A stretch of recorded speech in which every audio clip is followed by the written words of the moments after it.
ആലപ്പുഴയിലാണ് ഡോക്ടർമാരുടെ അശ്രദ്ധ കലാശിച്ചത്. ഗുരുതരമായ ഒരു ചികിത്സാ പിഴവിൽ എത്തി നിന്നത്. കടുത്ത വൈകല്യങ്ങളുമായി കുഞ്ഞിരിച്ച് തങ്ങളുടെ തെറ്റല്ല എന്ന് പറഞ്ഞ് കൈകഴുകുകയാണ് ഡോക്ടർമാർ. ലാബ് അധികൃതരും ഇതേ കാര്യം തന്നെയാണ് പറയുന്നത്. വായ തുറക്കാത്തത് കൊണ്ട് മുലപ്പാല് പോലും നൽകാൻ കഴിയുന്നില്ല ഒരു പെറ്റമ്മയ്ക്ക്. മുഖം വികൃതമാണ്, കൈകാലുകൾക്ക് വളവുണ്ട്, ജനനേന്ദ്രിയത്തിന് പോലും പ്രശ്നമുണ്ട്. എന്ത് ചെയ്യണമെന്നറിയാതെ നിസ്സഹായരായിരിക്കുകയാണ് ഒരു കുടുംബം. ഈ 7 പ്രാവശ്യം സ്കാൻ ചെയ്തതിലും പിന്നെ ഒരു കുഴപ്പവും ഇല്ലെന്നാണ്. കാർഡിയാക് ആക്ടിവിറ്റി വരെ നോർമലാണെന്നാണ് പറഞ്ഞത്. പക്ഷേ ഇപ്പൊ കാർഡിയാക് ഡോക്ടറെയാണ് കാണിക്കാൻ പറഞ്ഞിരിക്കുന്നത്. കുഞ്ഞിന് എത്ര ദിവസം കഴിഞ്ഞാണ് നിങ്ങളെ കാണിച്ചത്? എന്നെ 3 ദിവസം കഴിഞ്ഞാണ് കാണിച്ചത്. ഇപ്പൊ എന്താ കുഞ്ഞിന്റെ ഒരു അവസ്ഥ എന്താ? ഇപ്പൊ കണ്ണു തുറക്കുന്നില്ല. കുഞ്ഞിന് ഹാർട്ടിന് ഹോളുണ്ടെന്ന് പറയുന്നത് ഞങ്ങൾക്ക് അറിയത്തില്ല. ജനനേന്ദ്രിയം കറക്റ്റ് അല്ല. പിന്നെ ശ്വാസം മുട്ടലുണ്ട്. മലർത്തി കിടത്താൻ പറ്റില്ല. കമഴ്ത്തിയാണ് കിടത്തുന്നത്. ഒരു വശം ചരിഞ്ഞ് കമഴ്ത്തിയാണ് കിടത്തുന്നത്. പിന്നെ ഫീഡ് ചെയ്യുന്നത് ട്യൂബിലൂടെയാണ്. പിന്നെ കൈക്കും കാലിലും വളവുണ്ട്.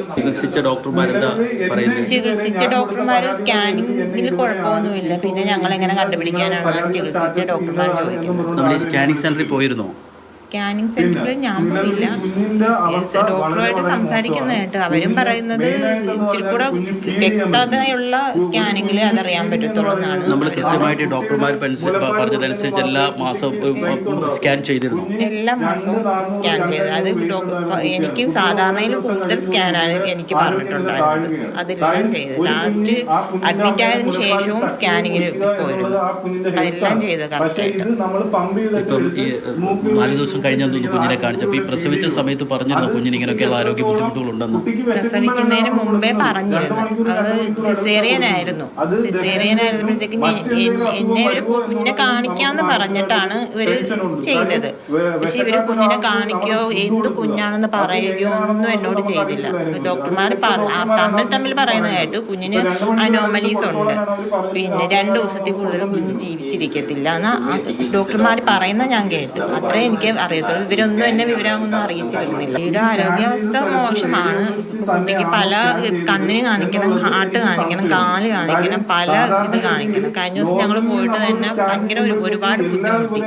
കറക്റ്റ് സമയത്ത് 2 മണിക്കൂർ ഇടവിട്ട് കുഞ്ഞിനെ ഫീഡ് ചെയ്തുകൊണ്ടിരിക്കണം. പാല് പമ്പ് ചെയ്തെടുത്തിട്ട് വേണം കുഞ്ഞിന് ഒഴിച്ചു കൊടുക്കാൻ. അതിനൊന്നും സാഹചര്യം കഴിഞ്ഞ ദിവസം പോയിട്ട് ഞാൻ കേട്ടു. കുഞ്ഞ് കരഞ്ഞൊരു പരുവത്തിലായിരുന്നു.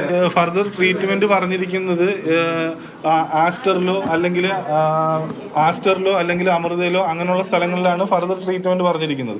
അപ്പം ഞാനൊരു സാധാരണ ടാക്സി ഡ്രൈവറാണ്. എന്നെ കൊണ്ട് ഫർദർ ട്രീറ്റ്മെന്റിന് പോകാൻ പറ്റുമെന്ന് എനിക്ക് തോന്നുന്നില്ല. അപ്പൊ ഈ കുട്ടിക്ക് സംഭവിച്ചത് ആരോഗ്യരംഗത്തിന്റെ ഭാഗത്തു നിന്നാണെങ്കിൽ, WNC എന്ന് പറഞ്ഞ ഹോസ്പിറ്റലിൽ ആണെങ്കിൽ, ഈ ശങ്കേഴ്സ് എന്ന് പറഞ്ഞ സ്കാനിങ് സെന്റർ, മിഡാസ് എന്ന് പറഞ്ഞ സ്കാനിങ് സെന്ററിലൂടെ ആണെങ്കിൽ ഞങ്ങൾക്ക് അവരുടെ ഭാഗത്തു നിന്ന് നീതി ഉണ്ടാകണം. ഈ കുഞ്ഞിന് എന്താണോ സംഭവിച്ചിരിക്കുന്നത് അതിന് സമാധാനം പറയേണ്ടത് WNCയിലെ ഹോസ്പിറ്റലിലെ ഡോക്ടറും ശങ്കേഴ്സ് ലാബിലതും മിഡാസ് ലാബിലെ ഈ 3 പേർക്കാണ് ഇതിന് ഉത്തരവാദിത്തം. ഒരു ഡോക്ടർമാർ പറഞ്ഞിട്ടുണ്ടെങ്കിൽ നമ്മൾ മുന്നോട്ട് പോകില്ലായിരുന്നു. കാര്യം ഇത്രയും വൈകല്യമുള്ള ഒരു കുഞ്ഞിനെ ഈ ഭൂമിയിലോട്ട് വന്നിട്ട് ഞാനും എൻ്റെ വൈഫും അനുഭവിക്കുന്നത് ഞങ്ങൾക്ക് മാത്രമേ അറിയാൻ പറ്റൂ. അപ്പൊ അങ്ങനെ ഒരു സംഭവം ഉണ്ടാകാതിരിക്കുന്നതല്ലേ നല്ലത്. അത് ആരോഗ്യരംഗമല്ലേ നോക്കേണ്ടത്.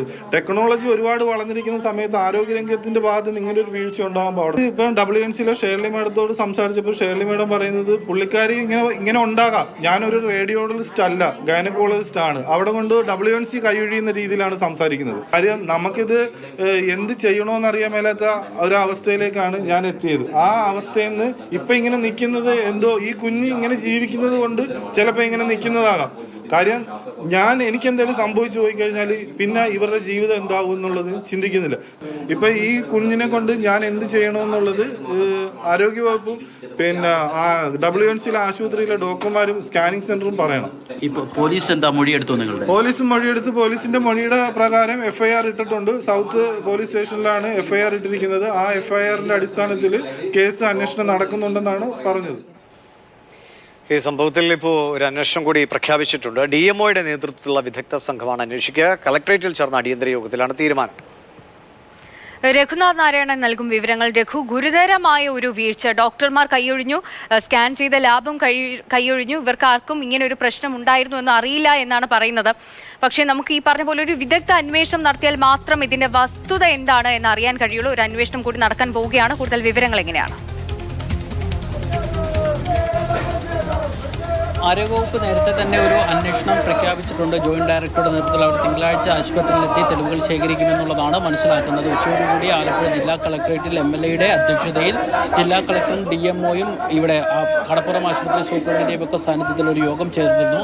ആ യോഗത്തിലെടുത്ത തീരുമാനമാണ് DMOയുടെ നേതൃത്വത്തിൽ മറ്റൊരു അന്വേഷണം കൂടി വേഗത്തിൽ നടത്താൻ വേണ്ടിയുള്ള തീരുമാനം. DMOയ്ക്കൊപ്പം തന്നെ ഈ മേഖലയുമായി ബന്ധപ്പെട്ട ഈ ആലപ്പുഴയിൽ നിന്നല്ലാത്ത വിദഗ്ധരായിട്ടുള്ള ഡോക്ടർമാരെ കൂടി ഉൾപ്പെടുത്തി ഒരു അന്വേഷണം നടത്താൻ വേണ്ടിയാണ് നിലവിൽ തീരുമാനിച്ചിരിക്കുന്നത്. ഒപ്പം തന്നെ ഈ സ്കാനിങ്ങുമായി ബന്ധപ്പെട്ടുള്ള പ്രശ്നങ്ങൾ എത്രയും വേഗത്തിൽ പരിഹരിക്കാനും കളക്ടറുടെ ചേംബറിൽ ചേർന്ന യോഗത്തിൽ തീരുമാനമായി.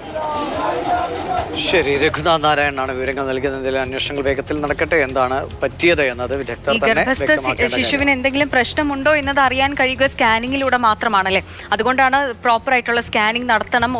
ഓരോ മാസത്തിലും സ്കാനിങ് ഒക്കെ നടത്തുന്നു. അപ്പോൾ സ്കാനിങ് നടത്തിയ ലാബിലും അവർ പറയുന്നത് അവർക്കൊന്നും കാണാൻ സാധിച്ചില്ല എന്നതാണ്. പക്ഷേ ഇത്രയും വൈകല്യങ്ങളോട് ഒരു കുഞ്ഞ് ജനിച്ചപ്പോൾ അതൊന്നും ആർക്കും അറിയാൻ കഴിഞ്ഞില്ല എന്ന് പറയുന്നത് എന്തൊരു അനാസ്ഥയാണ് അല്ലേ. ഏതായാലും വിശദമായി അതിന്റെ കാര്യങ്ങൾ ഇപ്പോൾ ഡോക്ടർമാരുടെയൊക്കെ പ്രതികരണങ്ങൾ നമ്മൾ പല ഘട്ടങ്ങളിൽ കണ്ടു. അന്വേഷണം നടക്കട്ടെ. എന്താണ് കാര്യങ്ങൾ അപ്പോൾ അറിയാം. ഇനി